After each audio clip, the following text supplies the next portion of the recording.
onların finalda olub, bizim finalda olmaması zamanında buraxdığımız müəyyən səhvlərin nəticəsidir. İndi mən sizə bir sual verim.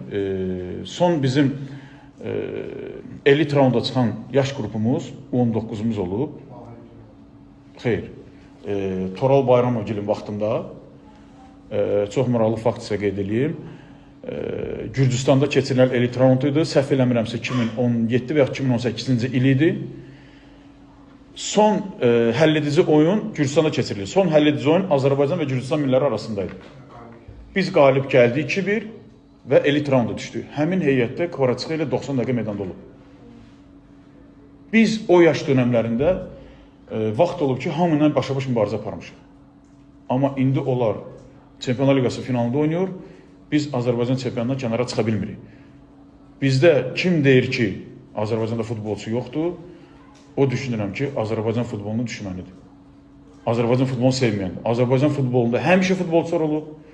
Yunus Hüseynovlar, Vidadi Rzayevlar, Tərlan Əhmədovlar, Zaur Tağzadələr, Qurban Qurbanovlar, Samir Əliyevlər. Bugün o futbolçuların Avropa meydanında onların bu dəqiqə 1 milyon, 2 milyon qiymətlər olan futbolçulardır. Bizdə həmişə futbolçu olub.